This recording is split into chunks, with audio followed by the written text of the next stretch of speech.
नमस्कार मित्रों, एक बार फिर से आपका स्वागत है एस्क्वायर क्लासेस में। तो आज हम देखेंगे अकबर भाग 2। पहले सेशन में हमने अकबर के बारे में थोड़ा जान लिया था, तो शुरू करते हैं। अकबर की जागीरों के प्रकार। मुगल काल में 5 प्रकार की जागीरें प्रचलित थी।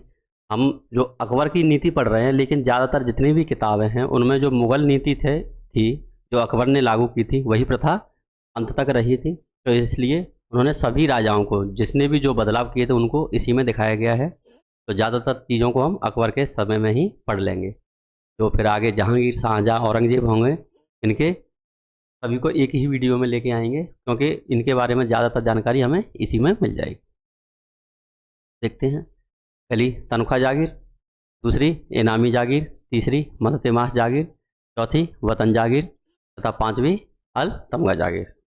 तो एक एक करके देखते हैं। तनख्वाह जागीर। यह जागीर उन जागीरों को कहा जाता था जो मुगल काल में सरदारों को वेतन के बदले दी जाती थी। इनको हस्तांतरित किया जा सकता था। दूसरी इनामी जागीर। उन जागीरों को कहा जाता था जो मुगल सरदार द्वारा किसी भी व्यक्ति को इनाम के रूप में दी जाती थी। तीसरी मदद मास जागीर। यह धार्मिक कार्यों के लिए दी जाती थी। चौथी वतन जागीर। राजपूत राजाओं को उनके खुद के राज्य का जो प्रदेश उन्हें जागीर के रूप में दिया जाता था, उन्हें वतन जागीर कहा जाता था। वतन जागीर हस्तांतरित नहीं होती थी। 5वीं अल तमगा जागीर। मुस्लिम सरदारों को अपने जन्म स्थान या नियुक्ति स्थान पर जो जागीरें स्थायी रूप से दी जाती थी, उन्हें अल तमगा जागीर कहा जाता था। अल तमगा जागीर केवल जहांगीर के समय में देना प्रारंभ किया गया। तो क्वेश्चन पूछा गया है, ये अल तमगा जागीर का प्रारंभ किसने किया था? तो ये 5 जागीरें पूरे मुगल काल में दी। अकबर द्वारा लागू की गई यह भू राजस्व व्यवस्था अकबर के बाद भी प्रचलित रही, किंतु उसके उत्तराधिकारियों के द्वारा समय समय पर इसमें कुछ नई बातों का समावेश होता रहा। जैसे देखते हैं। शाहजहाँ द्वारा भूमि कर की दर 1/3 से बढ़ाकर 50% तक कर दी गई। शाहजहाँ के समय में इजारा प्रथा का प्रचलन प्रारंभ हो गया, क्योंकि कुछ मनसबदारों ने अपनी जागीरों का भूमि कर वसूली का कार्य इजारा पर देना प्रारंभ कर दिया। अब इजारा प्रथा को समझ लेते हैं। यहाँ से क्वेश्चन पूछे जाते हैं। जब किसी भूमि कर वसूली का कार्य निश्चित धनराशि के बदले ठेके पर दिया जाता है, उसे इजारा प्रथा कहा जाता है। औरंगजेब के समय इजारा प्रथा का प्रचलन काफ़ी बढ़ गया था, क्योंकि बड़ी संख्या में मुगल सरदारों ने भूमि कर वसूली का कार्य इजारा पर देना प्रारंभ कर दिया, जिससे किसानों का शोषण किया जाने लगा। निश्चित से ज़्यादा लगान वसूल करने की वजह से किसानों की आर्थिक स्थिति खराब हो गई, जिससे किसानों ने कृषि कार्य बंद कर दिए, जिससे कृषि भूमि जंगलों में परिवर्तित होने लगी। इस प्रकार औरंगजेब के समय में कृषि संकट उत्पन्न हो गया। तो क्वेश्चन पूछा गया है, कृषि संकट किसके समय में उत्पन्न हुआ, क्यों हुआ, उसका कारण क्या था? तीनों क्वेश्चन पूछे गए। मुगल केंद्रीय एवं प्रांतीय शासन व्यवस्था। मुगल राज्य मूल रूप से फौजी सरकार थी, क्योंकि सभी उच्च अधिकारी मनसबदार कहलाते थे और सब मनसबदारों को सैनिक सेवा देना अनिवार्य था, तथा यह स्वरूप अंत तक बना रहा। सम्राट जिसे बादशाह कहा जाता था, बादशाह राज्य का सर्वोच्च अध्यक्ष होता था। प्रशासन की सारी शक्ति बादशाह में निहित होती थी, जैसे राज्य के लिए आवश्यक कानून बनाना, उन्हें लागू करना, सभी महत्वपूर्ण पदों पर उसी के द्वारा नियुक्ति की जाती थी। साथ ही वह सेना का सर्वोच्च सेनापति होता था। थी दूसरा, मुगल सेना का सर्वोच्च सेनापति कौन था? दोनों क्वेश्चन पूछे गए। मुगल सम्राट ने खलीफा के आधिपत्यों को नहीं माना, बल्कि वे स्वयं को खलीफा मानते थे। तो क्वेश्चन ये भी पूछा गया है, किसने खलीफा के आधिपत्यों को नहीं माना? केंद्रीय मंत्रिमंडल। प्रशासन में सहयोग देने के लिए 6 मंत्रियों की नियुक्ति की गई। पहला वकील प्रधानमंत्री को कहा जाता था। सम्राट के बाद उसी का पद सबसे ज़्यादा महत्वपूर्ण था। क्वेश्चन वकील और वजीर दोनों के रूप में आता है, तो दोनों को एक ही पद दिया गया है, सिर्फ नाम बदल दिए गए थे। वकील को इसे वकीले मुतलक भी कहा जाता था, किंतु यह स्थायी पद नहीं था, क्योंकि शाहजहाँ ने वकील के पद को समाप्त कर उसकी जगह वजीर को नियुक्त किया था। दूसरा है दीवान। दीवान वित्त विभाग का अध्यक्ष होता था। भू राजस्व से संबंधित नियम दीवान के विभाग के द्वारा बनाए जाते थे। साथ ही वह शाही खजाने का अध्यक्ष भी होता था। दीवान का पद अकबर के द्वारा ही लागू किया गया, किंतु शाहजहां ने दीवान के पद को समाप्त कर दिया। उसने वित्त विभाग को वजीर को सौंप दिया। तो क्वेश्चन पूछा गया है कि दीवान के पद को किसने समाप्त किया या किसने लागू किया? शाही खजाने का अध्यक्ष कौन होता था? तीसरा है मीर बख्शी। केंद्रीय सैनिक विभाग का अध्यक्ष होता था, किंतु वह मुगल सेना का मुख्य सेनापति नहीं था, क्योंकि मुख्य सेनापति तो स्वयं सुल्तान होता था। इसका मुख्य कार्य सेना में अनुशासन बनाए रखना, समय समय पर मनसबदारों की सैनिक टुकड़ियों की जांच करना तथा सेना के लिए आवश्यक हथियारों एवं रसद की व्यवस्था करना था। चौथा है खानिसामा। मुगल सम्राट और उसके परिवार से संबंधित विभाग का अध्यक्ष होता था। इसका मुख्य कार्य मुगल सम्राट की व्यक्तिगत सुरक्षा और शाही महल की सुरक्षा व्यवस्था करना था। आवश्यक वस्तुओं की व्यवस्था करना भी इसका कार्य था। इस पद के महत्व को देखते हुए जहांगीर के समय में उसे मंत्री का दर्जा दिया गया। तो क्वेश्चन पूछा गया है, राजा की व्यक्तिगत सुरक्षा किसके हाथ में होती? शाही महल की व्यक्तिगत सुरक्षा कौन करता था और जहांगीर ने किसे मंत्री का दर्जा दिया?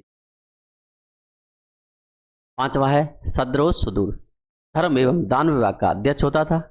धार्मिक मामलों में राजा का मुख्य सलाहकार होता था। सम्राट द्वारा दिए जाने वाले दान को उसी के द्वारा जनता में वितरित किया जाता था। छठा है काजी उल कुजान। इसे काजी ए ममालिक भी कहा जाता था। मुख्य न्यायाधीश होता था। सम्राट द्वारा सभी प्रांतों और जिलों में न्यायाधीशों की नियुक्ति उसी की सलाह पर की जाती थी। प्रांतीय न्यायाधीशों के निर्णय के खिलाफ अपील उसी के पास की जाती थी। तो ये दोनों तो शेरशाह सूरी में हमने पढ़े थे, दोनों सेम ही हैं। अब देखते हैं हम प्रांतीय शासन व्यवस्था। मुगल काल में प्रांतों को सूबा कहा जाता था। अकबर द्वारा सर्वप्रथम 1580 में समस्त मुगल साम्राज्य को 12 प्रांतों में विभाजित किया गया। पहला काबुल, दूसरा पंजाब, तीसरा मुल्तान, चौथा दिल्ली, पांचवा आगरा, छठा अवध, सातवां इलाहाबाद, आठवां बंगाल, 9 बिहार, 10 मालवा, 11 गुजरात तथा 12वां अजमेर। जब 1600 ईस्वी में अकबर द्वारा दक्षिण भारत स्थित खानदेश राज्य और अहमदनगर के आधे भाग को जीतकर मुगल साम्राज्य में मिला लिया, तब उसके द्वारा दक्षिण भारत में 3 नए प्रांत और बना दिए गए। पहला खानदेश, दूसरा अहमदनगर, तीसरा बरार। तो इस तरह अकबर के समय में प्रांतों की संख्या 15 हो गई। शाहजहां के समय में प्रांतों की संख्या 19 हो गई, क्योंकि शाहजहां के द्वारा 4 नए प्रांत बनाए गए। पहला उड़ीसा, दूसरा कश्मीर, तीसरा सिंध तथा चौथा भीतर। औरंगजेब के समय जब उसने 1686 में दक्षिण भारत में स्थित बीजापुर राज्य और 1687 में गोलकुंडा को जीत लिया, तब उसके समय में प्रांतों की संख्या 21 हो गई। इस तरह मुगल काल में कुल 21 प्रांत बने। उत्तर भारत में 15, दक्षिण भारत में 6। ये प्रांत पूछे गए हैं, उत्तर भारत में कितने थे, दक्षिण भारत में कितने थे और किस शासक ने कितने प्रांत बनाए। तो इस तरह के क्वेश्चन पूछे गए। अकबर द्वारा प्रशासन संचालन। अकबर द्वारा प्रत्येक सूबे में प्रशासन चलाने के लिए मुख्यतः 2 अधिकारी नियुक्त किए गए। पहला सूबेदार, प्रांत या सूबे का अध्यक्ष होता था। उसे नाजिम या सिपह सालार भी कहा जाता था। इसका मुख्य कार्य प्रांतों में शांति व्यवस्था बनाए रखना था।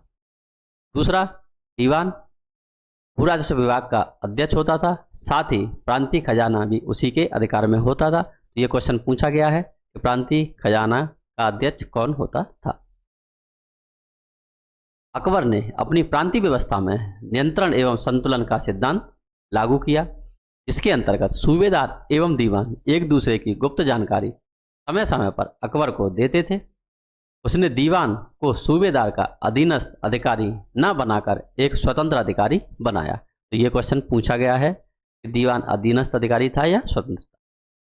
इन दोनों अधिकारियों के अलावा 3 अतिरिक्त अधिकारी और नियुक्त किए गए। पहला बख्शी, प्रांत के सैनिक विभाग का अध्यक्ष होता था। दूसरा सद्र, प्रांत के धर्म और दान विभाग का अध्यक्ष था। तीसरा काजी, प्रांत का न्यायाधीश। जिला, सरकार का प्रशासन। तो जिलों को सरकार कहा जाता था। प्रत्येक सूबे को अनेक जिलों में विभाजित किया जाता था तथा प्रत्येक जिले में 2 अधिकारी होते थे। पहला फौजदार, सैनिक अधिकारी था तथा सरकार का अध्यक्ष होता था। दूसरा अमलगुजार, सरकार का राजस्व अधिकारी होता था। आगे देखते हैं परगना या महाल। प्रत्येक सरकार अनेक परगनों में विभाजित था, जिसे महालवी कहते थे। प्रशासन चलाने के लिए 5 प्रमुख अधिकारी होते थे। पहला सिकदार, परगने का अध्यक्ष था। दूसरा अमीन, भूराजस्व अधिकारी होता था। इसकी मदद के लिए एक अमीन नामक अधिकारी होता था। शाहजहां ने अमीन को एक स्वतंत्र अधिकारी बनाया। क्वेश्चन पूछा गया है, अमीन की मदद के लिए कौन अधिकारी होता था? शाहजहां ने किसको स्वतंत्र अधिकारी बनाया? इस तरह दोनों क्वेश्चन पूछे गए। तीसरा खजांची, जिसे फोतेदार कहा जाता था, परगने के खजाने का अध्यक्ष था। चौथा एवं पांचवा वितिच्ची, परगने में 2 क्लर्क होते थे। इसके अतिरिक्त कानूनगो, प्रत्येक परगने में एक कानूनगो होता था जो अर्ध स्वतंत्र अधिकारी होता था। इसका पद वंशानुगत होता था। क्वेश्चन दोनों पूछे गए हैं, एक तो अर्ध स्वतंत्र अधिकारी कौन होता था, इसका पद वंशानुगत होता था। इसका मुख्य कार्य भू राजस्व ब्यौरों को लिखना था। कानूनगो को अपने कार्य के बदले में परगने के भूमि कर का 1% दिया जाता था, लेकिन अकबर ने नगद वेतन निर्धारित किया था। गांव को मौजा कहा जाता था और प्रत्येक परगने में अनेक गांव होते थे। उनमें शासन चलाने के लिए 2 अधिकारी नियुक्त होते थे। पहला मुकद्दम, गांव का मुखिया। दूसरा पटवारी, भू राजस्व संबंधी कार्य देखता था। मुगल मनसबदारी प्रथा। मनसबदारी प्रथा अकबर द्वारा 1567 में लागू की गई। अकबर द्वारा गठित की गई सैन्य व्यवस्था को ही मनसबदारी प्रथा कहा गया। मनसब शब्द अभिप्राय किसी पद से नहीं बल्कि रैंक से होता था। इससे यह पता चलता है कि मनसबदार का मुगल और अधिकारी वर्ग में क्या रैंक है और उसके द्वारा सैनिक सेवा के लिए कितने घुड़सवार रखे जाएंगे। अकबर द्वारा जब मनसबदारी प्रथा प्रारंभ की गई थी तब सबसे छोटी मनसब 10 की होती थी तथा सबसे बड़ी मनसब 5000 की थी। 5000 से ऊपर की मनसब केवल मुगल राजकुमारों के लिए आरक्षित थी। बाद में अकबर ने छोटी मनसब 10 से बढ़ाकर 20 कर दी तथा बड़ी मनसब 5 से बढ़ाकर 7000 कर दी। 7000 की मनसब अकबर द्वारा केवल 2 व्यक्तियों को दी गई। पहला मानसिंह तथा दूसरा मिर्जा अजीज कोका। दोनों के नाम पूछे जाते हैं। मनसब भी पूछी गई हैं, छोटी कितने की थी और बड़ी कितने की थी। पूरे मुगल काल में सरदारों को दी जाने वाली सर्वोच्च मनसब 9000 की थी और यह मनसब शाहजहां द्वारा अपने ससुर आसफ खां को दी गई थी। मनसबदारों की नियुक्ति मुगल सम्राट के द्वारा उनकी योग्यता के आधार पर की जाती थी। 1000 से अधिक की मनसब केवल उन्हीं व्यक्तियों को दी जाती थी जो अच्छे सेना नायक और प्रशासक माने जाते थे। प्रत्येक मनसबदार को अपनी मनसब के बराबर सैनिक सेवा के लिए घुड़सवार रखने पड़ते थे। जैसे 5000 मनसबदार 5000 घुड़सवार रखता था, 2000 मनसबदार 2000 घुड़सवार रखता था। मनसबदार के द्वारा ही अपने घुड़सवारों की नियुक्ति की जाती थी तथा उनको वेतन दिया जाता था। दोनों क्वेश्चन पूछे गए हैं, नियुक्ति कौन करता था और वेतन कौन देता था। मुगल सम्राट द्वारा मनसबदार तथा घुड़सवारों का वेतन मनसबदार को दिया जाता था। मनसबदारों का व्यक्तिगत वेतन खासा कहलाता था तथा घुड़सवारों का वेतन ताबीनान कहलाता था। दोनों क्वेश्चन पूछे गए हैं। मनसबदार जिन घुड़सवारों को नियुक्त करते थे उनको दाखिली कहते थे। मनसबदार को वेतन के बदले सामान्यतः जागीर दी जाती थी। अकबर द्वारा मनसबदारों की कुल 66 रैंक बनाई, किंतु व्यवहार में 33 रैंक ही प्रचलित थी। अकबर द्वारा सभी मनसबदारों को वेतनमान निर्धारित किए गए थे, जिनकी सूची अबुल फजल ने अपनी पुस्तक आईने अकबरी में दी है। 5000 मनसब 30,000 रुपये प्रतिमाह, मीन्स उस समय जो भी करेंसी चलती थी। 4000 मनसब 22,000 प्रतिमाह। 3000 मनसब 17,000 प्रतिमाह। 2000 मनसब 12,000 प्रतिमाह। 1000 मनसब 8,200 प्रतिमाह। ये जो महीने में तनख्वाह मिलती थी इनको भी पूछा गया है, किसी एग्जाम में 1-2 बार पूछ लिया है। सभी मनसबदारों के वेतन से कुछ कटौती की जाती थी, जो कम से कम 10% तथा अधिकतम 25% तक होती थी। दोनों क्वेश्चन पूछे गए हैं। सबसे ज़्यादा कटौती दक्षिणी मनसबदारों से की जाती थी। जो दक्षिण भारत में मनसबदार थे उनसे ज़्यादा कटौती की जाती थी। जात और सवार। जब मनसबदारी प्रथा शुरू की गई तब केवल एक ही रैंक दी जाती थी, लेकिन बाद में अकबर ने सभी मनसबदारों को जात और सवार 2 रैंक देना प्रारंभ किया। जैसे 5,000 जात, 5,000 सैनिक या सवार, 5,000 जात, 3,000 सैनिक या सवार। तो ऐसा इसलिए किया गया था कि कोई प्रदेश अधिक उपजाऊ था, वहाँ पैसा अच्छा खासा इकट्ठा हो जाता था, तो वहाँ पे वो सैनिक अपने रख सकते थे। लेकिन कोई कोई प्रदेश ऐसा था जहाँ पर इतनी अधिक आय ना होने की वजह से, तो वहाँ पे मनसबदार को जात तो 5,000 दे दी जाती थी इक्वलिटी के लिए, लेकिन उसे कम सैनिक रखने की भी छूट दी जाती थी। आगे देखते हैं 2 अस्पा से अस्पा। अकबर द्वारा लागू की गई मनसबदारी प्रथा उसके उत्तराधिकारियों के अंत तक जारी रही, लेकिन समय समय पर कुछ नए तत्वों का समावेश हुआ, जिसमें सबसे प्रमुख 2 अस्पा से अस्पा का नियम था। यह नियम जहांगीर के समय जारी हुआ। इसका शाब्दिक अर्थ था 2 घोड़े या 3 घोड़े। अर्थ पूछा गया है, शाब्दिक भी पूछा गया है और वास्तविक भी पूछा गया है, परंतु वास्तविक अर्थ था दुगने घुड़सवार।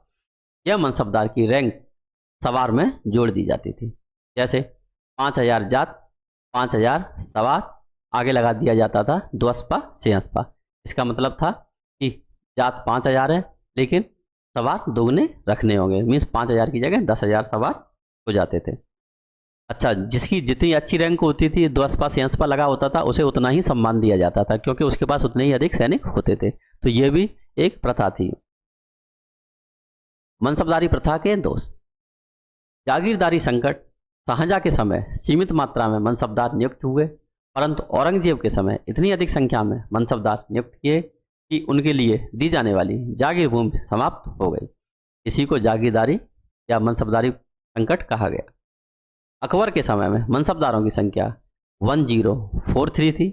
औरंगजेब के समय मनसबदारों की संख्या 14449 थी। तो बहुत अंतर था, 1043 और 14,449। मुगल काल की स्थापत्य कला। मुगल काल में स्थापत्य कला में काफ़ी प्रगति हुई, जैसा कि बाबरनामा से ज्ञात होता है। बाबर ने आगरा, दिल्ली, धौलपुर आदि में अनेक इमारतों का निर्माण कराया, लेकिन उनमें से केवल 2 मस्जिदें मौजूद हैं। पहली संभल में स्थित जामा मस्जिद उत्तर प्रदेश में है। दूसरी पानीपत के काबुली बाग में स्थित बागशाही मस्जिद। यहाँ में नहीं आना चाहिए था। बाबर का मुख्य योगदान 4 बाग पद्धति को माना जाता है तथा मुगल काल के सभी मकबरे 4 बाग पद्धति पर निर्मित है। तो क्वेश्चन ये पूछा जाता है, 4 बाग पद्धति किसने लागू की या इसका जन्म किसने किया? तो बाबर के द्वारा किया गया। मुगल काल की स्थापत्य कला देख लेते हैं। तो हुमायूं के द्वारा दीन पनाह बनवाया गया था दिल्ली में। अकबर के द्वारा सबसे बड़ा योगदान था कि उसने मुस्लिम कला या ईरानी कला और हिंदू कला दोनों का मिश्रित करके स्थापत्य कला में एक नई शैली का विकास किया, जिसे इतिहासकारों द्वारा हिंदू मुस्लिम स्थापत्य कला के नाम से जाना जाता है। मुगल काल की स्थापत्य कला। अब इसमें देख लेते हैं कि मुगल काल की स्थापत्य कला में मुस्लिम कला की क्या मुख्य विशेषता थी और हिंदू कला की क्या विशेषता थी। किसी मीनार को या महल को देख करके बता सकते थे लोग कि ये हिंदू कला पे बना है या मुस्लिम स्थापत्य कला पे बना है। तो मुस्लिम स्थापत्य कला की 4 मुख्य विशेषता। पहला, जितनी भी मीनारें बनती थी उनमें मेहराब होते थे, गुम्मद होते थे, मीनारें होती थी, मेहराबी धारदार छतें होती थी। ये 4 चीज़ पाई जाती थी। हिंदू स्थापत्य कला की विशेषता, शिखर पाए जाते थे, स्तंभ पाए जाते थे, छतरी पाई जाती थी और तीर पाए जाते थे। मुगल काल की स्थापत्य कला देख लेते हैं। अकबर के समय सबसे पहली इमारत हुमायूं का मकबरा है, जिसका निर्माण अकबर की सौतेली माँ हाजी बेगम के द्वारा दिल्ली में कराया गया। यह पूर्णतः मुस्लिम शैली पर बना है। इसका डिजाइन एक ईरानी शिल्पकार मीर मिर्जा गियास के द्वारा बनाया गया। यही एकमात्र मुगल मकबरा है जिसमें दोहरे गुम्मद का प्रयोग हुआ है। तो क्वेश्चन पूछे गए हैं, किस मुगल मकबरे में दोहरे गुम्मद का प्रयोग हुआ है, इसका डिजाइन किसने बनाया था, इसका निर्माण किसने कराया था? हुमायूं के मकबरे का। अकबर के द्वारा अनेक किलों का निर्माण कराया, जिसमें 2 प्रमुख हैं। पहला आगरा का किला, दूसरा लाहौर का किला। दोनों पूछे गए हैं। कारण है, इन दोनों किलों का डिजाइन कासिम खां के द्वारा तैयार किया गया था। दोनों एक ही डिजाइन पर बनाए गए हैं एवं एक साथ 1556 से 80 में बनाए गए। दोनों लाल बालुई पत्थर के बने हैं। अकबर के द्वारा अटक पंजाब का किला 1581 तथा इलाहाबाद का किला 1583 में बनवाया गया। यहाँ पे डेट कुछ गड़बड़ हो सकती है मुझे लग रहा है, अब देख लेंगे। मुगल काल की स्थापत्य कला, तो आगे देखते हैं। अकबर द्वारा फतेहपुर सीकरी को 1569 में बसाया गया एवं 1569 से 85 तक वह अकबर की राजधानी रही। अकबर द्वारा निर्मित इमारतों में सबसे प्रमुख फतेहपुर सीकरी के महल माने जाते हैं। इनमें 5 प्रमुख हैं। पहला पंचमहल, दूसरा तुर्की सुल्ताना का महल, तीसरा बीरबल का महल, चौथा जोधाबाई का महल, पांचवा मरियम का महल। एक ऑप्शन में दिए जाते हैं और पूछ लिए जाते हैं कि इनमें से कौन सा फतेहपुर सीकरी में निर्मित है, तो 3 कोई और रख देंगे, एक इनमें से रख दिया जाता है। तो ज़्यादातर जो ये वाला है इसे भूल जाते हैं। अकबर द्वारा अन्य मुख्य इमारतें, बुलंद दरवाजा माना जाता है। यह अर्ध गुंबदाकार शैली में बना है, इसकी शैली पूछी जाती है, जिसका निर्माण फतेहपुर सीकरी में 1572 में गुजरात विजय के उपलक्ष्य में करवाया। चित्रकला देख लेते हैं। पुराणों में चित्र बनाना वर्जित है, फिर भी मुगल चित्रकला का वास्तविक विकास अकबर, ये उल्टा लिख गया है, के समय में हुआ। उसने अब्दुसम्मद के नेतृत्व में आगरा में एक चित्रशाला स्थापित की। अबुल फजल ने अकबर के समय महान चित्रकारों की संख्या 17 बताई है, जिसमें 4 चित्रकार अधिक प्रख्यात माने जाते हैं। पहला अब्दुसम्मद, दूसरा मीर सैयद अली, तीसरा दसवंत तथा चौथा बसावन। तो क्वेश्चन ये पूछा गया है कि आगरा में जो चित्रशाला बनी थी वो किसके नेतृत्व में बनी थी और किसके समय में बनी थी। पहले 2 ईरानी चित्रकार थे जिन्हें हुमायूं अपने साथ ईरान से लाया था, और ये दोनों इंडिया थे।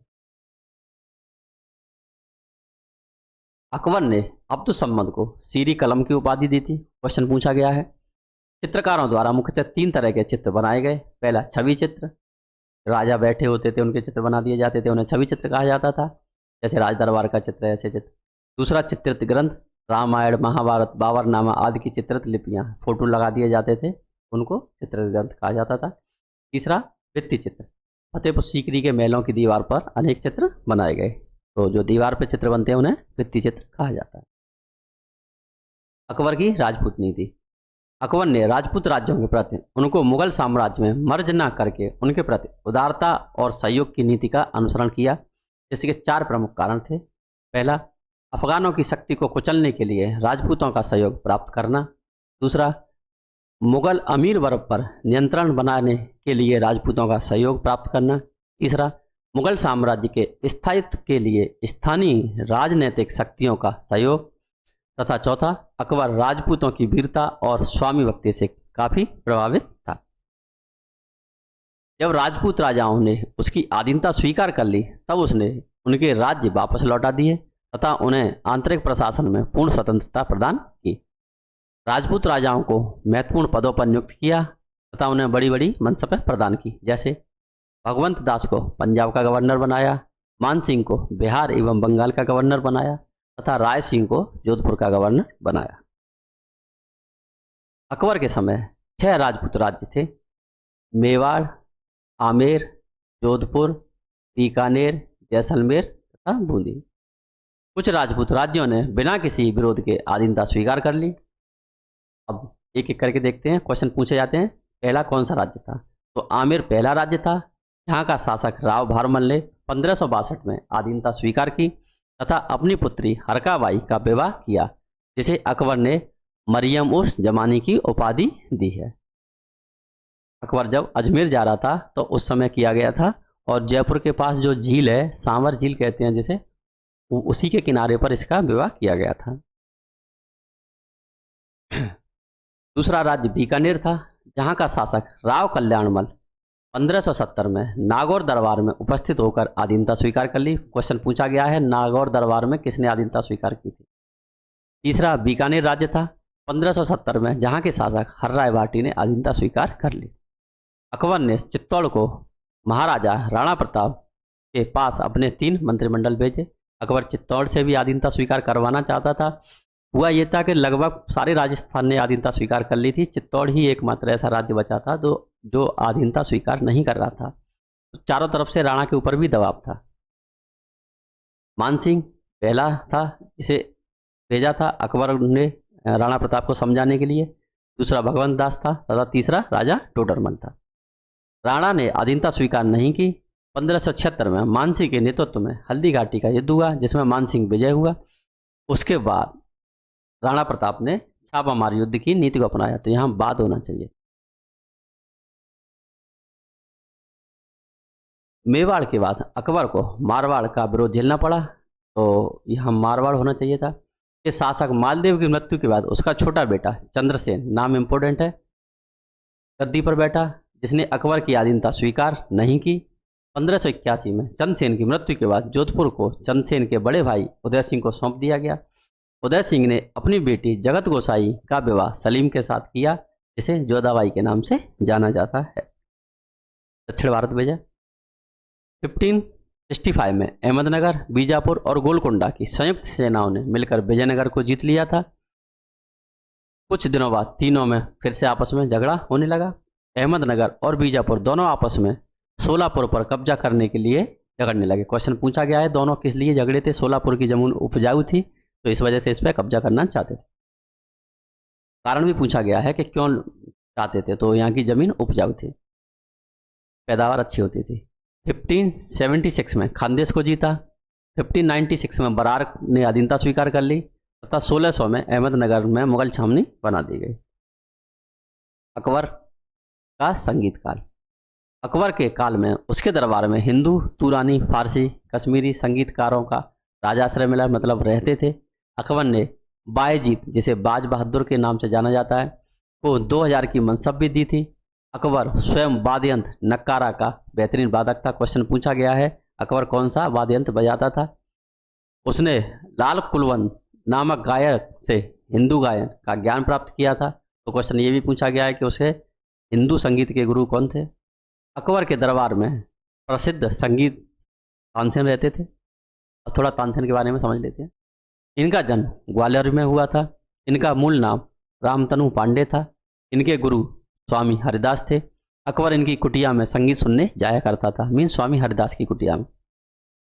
अकबर के दरबार आने से पहले तानसेन रीवा के राजा रामचंद्र तथा उसके बाद आमेर के राजा भगवान दास की सेवा में रहे थे। क्वेश्चन पूछे गए हैं और दोनों को ऑप्शन में रख के पूछा गया है कि किस किस की सेवा में रहे थे, राजा रामचंद्र और आमेर के राजा या भगवान दास।